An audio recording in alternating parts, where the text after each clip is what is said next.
17 août 1960, 17 août 2021, voici 61 ans que le Gabon a accédé à la souveraineté internationale. Et à quelques jours de la célébration de la fête de l'indépendance, Libreville connaît une nouvelle couleur. Les détails dans ce journal où nous parlerons également de la foire de l'indépendance ouverte depuis hier à la Chambre de commerce de Libreville et qui se poursuivra jusqu'au 14 août. Occasion pour les participants d'exposer les produits Made in Gabon. Mesdames et messieurs, bonsoir, bienvenue à cette principale édition d'information du week-end dont je me fais le plaisir de vous présenter. Passons rapidement au développement de nos titres comme annoncé. Libreville revêt une peau neuve à quelques jours de la fête du 17 août qui marque la date de l'accession du pays à la souveraineté internationale. Les ouvriers sont à pied d'œuvre pour rendre la ville belle. Les détails dans ce reportage sur ces images de Floris Mapango.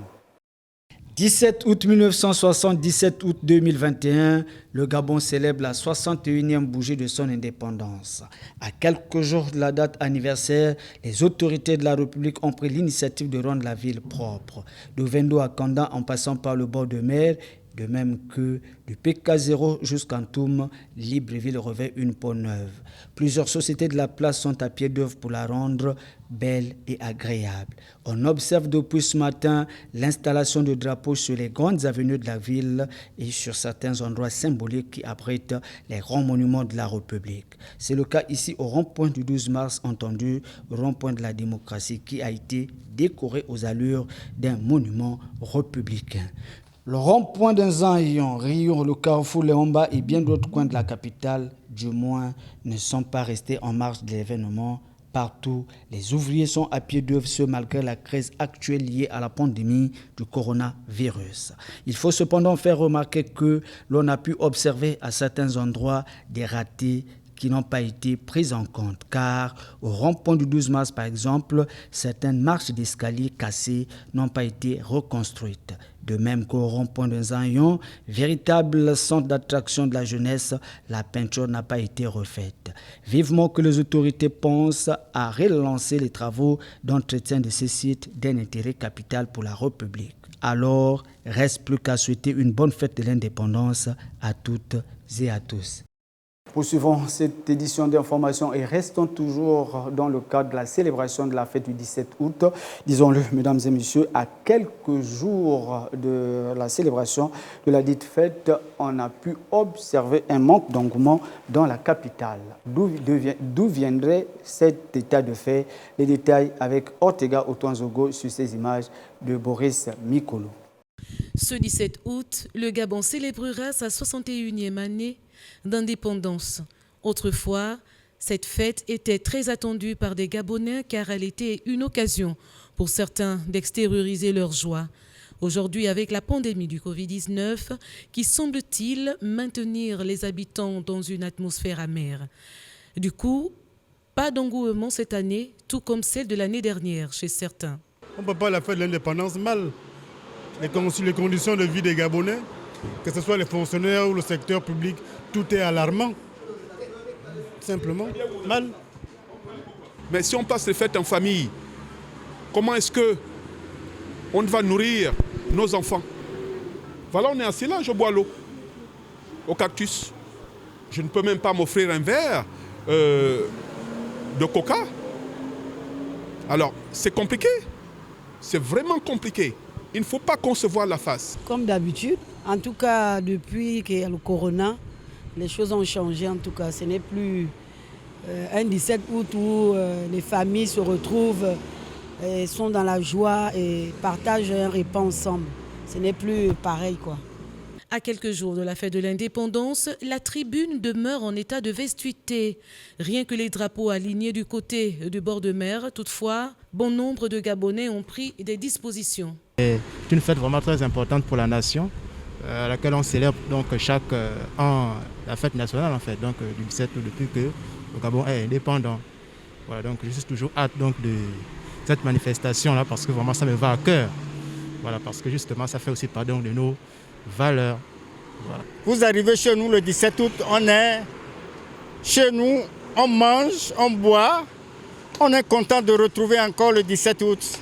Impossible pour cette année de célébrer le 61e anniversaire du Gabon comme à l'accoutumée suite aux mesures barrières imposées par les plus hautes autorités. Les drapeaux sont disposés devant certains magasins et centres commerciaux de la capitale, chacun à sa manière, une réalité qui choque plus d'un citoyen. De quelle manière devrait-on finalement disposer le drapeau gabonais? Écoutons les avis des uns et des autres dans cet élément de libre parole sur ces images de Floris Mapango. Le drapeau gabonais est composé de 3 couleurs. 3 bandes disposées à l'horizontale. Donc le vert, le jaune et le bleu. Nous savons que notre drapeau a 3 couleurs. Nous avons le vert, nous avons le jaune et nous avons également le bleu. Et nous devons vraiment respecter dans le positionnement de ces trois barres. Donc nous ne devons pas commencer, par exemple, à mettre le bleu à la place du vert. Bon, si on le fait, c'est vraiment contradictoire, vraiment, à notre drapeau, mais également aussi à notre pays. Nous savons que le vert, ça signifie la forêt. Et nous savons également que le jaune, donc, symbolise l'équateur, ou bien encore le soleil. Et le bleu, c'est la mer qui baigne nos côtes. Et cela doit être fait de façon ordonnée, de cette façon. Donc, afin qu'il n'y ait pas d'amalgame, afin qu'il n'y ait pas de désordre. Si les gens disposent de cette façon-là, ou alors n'importe comment, c'est peut-être parce qu'ils ignorent comment cela devrait pouvoir être disposé. Alors maintenant, il revient aussi à ceux qui sont chargés de cela, le ministère en charge de l'instruction civique, de définir en fait, c'est normal, d'enseigner, éduquer, c'est important, et de se dire, bon voilà, désormais, ou bien sur les plans purement juridiques ou légaux, n'est-ce pas, le drapeau devrait être disposé de telle façon. Tout citoyen, tout contrevenant à cette mesure-là, n'est-ce pas, ces décisions se verraient pénalisées, par exemple. Maintenant que ce n'est pas fait de cette façon, attendez, on fait quoi? Chacun fait comme il veut. C'est comme on avait des gens, par exemple, qui même dans la couture, la confection du drapeau, vont le faire à l'envers, avec des couleurs même qui ne sont pas normalisées, malheureusement. Donc il revient encore, malheureusement, à ce ministère-là de pouvoir définir clairement les choses. Le drapeau gabonais doit être disposé comme dans les normes de l'art. Je ne sais pas si vous entendez ce qu'on appelle les normes de l'art. C'est-à-dire suivre les 3 bandes horizontales. Ça ne doit pas être prédisposé de façon anarchique. Non. Nous sommes dans un pays de droit. Nous ne sommes pas dans un pays conquis. C'est-à-dire que quelqu'un qui arrive, il donne ses instructions et puis on exécute ça de façon aléatoire. Donc ça doit être dans la règle de l'art. Nous le disions à l'entame de cette édition d'information, mesdames et messieurs, la Chambre de commerce de Libreville organise depuis ce 12 août 2021 jusqu'au 14 la foire de l'indépendance, exposition et vente de produits made in Gabon. Les détails avec Désiré Bieningon sur ces images de Boris Mikolo. En prélude à la célébration de la fête de l'indépendance du Gabon qui aura lieu le 17 août prochain, la Chambre de commerce de Libreville organise la foire de l'indépendance du 12 au 14 août 2021. Plusieurs secteurs ont été choisis pour cette édition, à savoir le secteur agricole, artisanal, agroalimentaire et celui du commerce.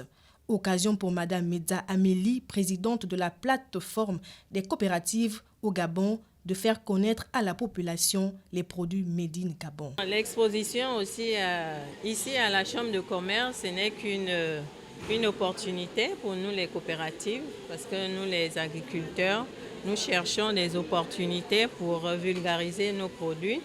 Aujourd'hui, nous profitons de cette petite exposition pour rassembler quelques produits du Gabon, faits à base des produits locaux, pour présenter à la population gabonaise que, comme vous ne connaissez pas ce que les coopératives font, voyez-vous juste un petit extrait, juste un petit échantillon des produits que les coopératives peuvent bien produire à base de nos produits locaux.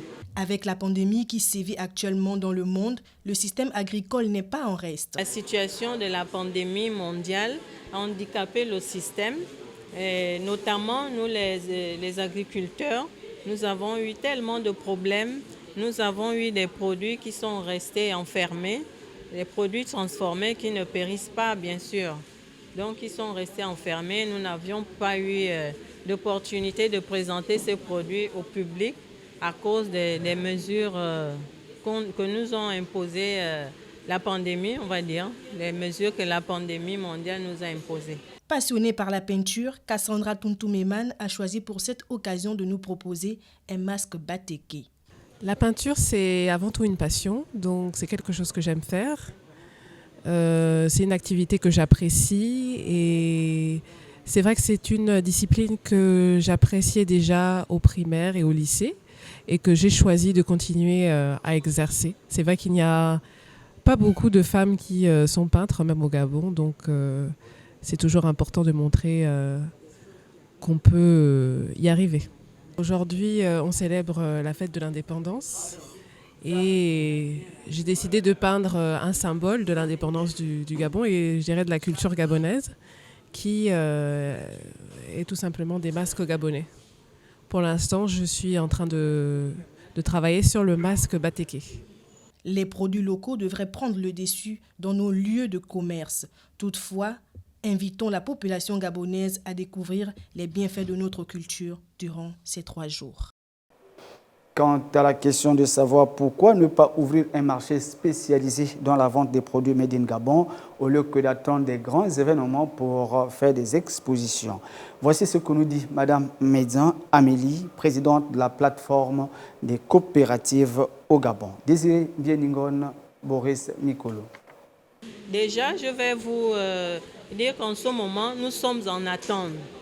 Vraiment, nous attendons ça, qu'on puisse valider la proposition de loi que notre ministre de l'Agriculture, que nous remercions au passage, il fait beaucoup pour nous les coopératives. Il a fait voter lors du Conseil des ministres pour qu'on donne 50% de la production au nom de la plateforme des coopératives au Gabon. Nous avons ce projet de mettre en place une usine ou bien un magasin ou un supermarché Made in Gabon. Comme ça, quand vous rentrez dans ce marché, dans ce supermarché, vous trouverez que gabonais. Il n'y aura pas de produits exportés, il n'y aura que les produits gabonais. Pas de produits importés, autant pour moi. Donc, c'est ce qu'on est en train de faire. On est en train de mettre ça sur pied. Comme vous le savez, avec les petits moyens des coopératives, nous ne pouvons pas y arriver seuls. Nous comptons déjà sur notre ministère tutelle, qui est le ministère de l'Agriculture, avec en sa tête le ministre de l'Agriculture, M. Biendi Makanga Moussavou, et aussi des différents partenaires que nous avons. Mais nous demandons encore plus de partenaires pour pouvoir réaliser ce gros projet pour nous. Le maire du 6e arrondissement de la commune de Libreville, Jocelyn Isembi, a reçu un don de bac à ordures, un conteneur de 12 pieds qui servirait au ramassage des produits plastiques, spécialement des bouteilles. Les détails dans ce reportage sur ces images de Flores Mapango. C'est sous le thème « Il n'y a pas de petits gestes lorsque nous sommes des milliers à le faire » que la Société des brasseries du Gabon Sobraga, en partenariat avec la Direction générale de l'environnement, vient de faire un don d'un conteneur bac à ordures à la mairie du 6e arrondissement dans le but de collecter les déchets plastiques, particulièrement les bouteilles qui seront recyclées. Ce bac a été installé ce 12 août 2021 au rond-point de Nzanyon en présence du maire de la commune, Jocelyn Isembi, qui, à l'occasion de la Journée mondiale de la jeunesse, estime que les jeunes peuvent être un maillon nécessaire pour collecter ces bouteilles. La jeunesse est bien placée pour collecter ces ordures, venir de temps en temps les déverser ici dans ce conteneur. Et c'est un système organisé grâce à la Sobraga. La Sobraga est un précollecteur, la société Némé Recycling, qui nous accompagne dans ce geste, dans cette opération. Cette initiative s'étendra dans bien d'autres quartiers de la capitale gabonaise. Alors je l'ai dit dans mon propos, c'est un début, on y pense. On a déjà d'ailleurs quelques pistes, On va développer le projet dans d'autres arrondissements et dans d'autres communes.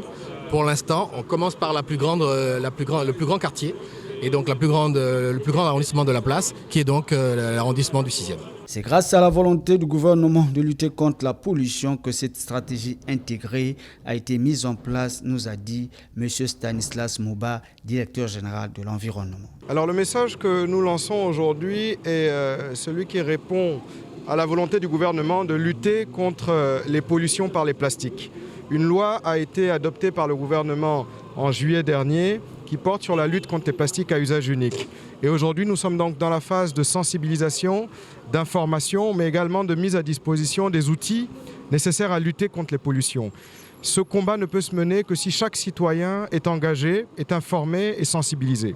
Aujourd'hui, nous avons commencé par le 6e arrondissement de Libreville, qui est l'arrondissement qui a la plus forte démographie, et dans lequel nous avons installé ce conteneur qui permettra de déposer toutes les bouteilles plastiques qui seront acheminées vers les filières de recyclage. Et donc la stratégie du gouvernement aujourd'hui est une stratégie intégrée. Nous informons les populations, nous mettons à disposition les mécanismes pour pouvoir récupérer les bouteilles qui sont intégrées dans des filières de recyclage, qui créent des emplois et qui créent finalement une économie circulaire. Un numéro vert a été mis à la disposition des collecteurs, le 062 04 80 06, pour faciliter le travail. Lentement et sûrement, nous allons vers la fin de cette édition d'information, mais comme d'habitude, avant que de se séparer, mesdames et messieurs, votre micro-trottoir. Que pensez-vous de la spoliation des biens de la veuve? Les avis des uns et des autres, au micro de Désiré Bieningon sur ces images de Boris Mikolo. La veuve, pour se dire veuve, il faut être marié légalement avec un monsieur. Et c'est ce mariage qui vous confère des droits. Hein? Le droit à la communauté. Si vous avez une union libre, même plus de 50 ans, ça ne vous confère aucun droit. Vous ne pouvez pas hériter, vous n'êtes qu'usufruitière, même pas usufruitière. C'est-à-dire bénéficier des fruits du travail de votre mari. Vous ne pouvez pas être héritière. La loi gabonaise ne donne pas le droit d'héritière à la femme, fût-elle mariée légalement. Elle n'est qu'usufruitière. Les seuls héritiers légaux sont les pères et mères et les enfants. Heureusement qu'il y a déjà une loi qui était promulguée à cet égard. Donc moi, personnellement, je pense que c'est une bonne chose déjà de protéger la veuve et l'orphelin.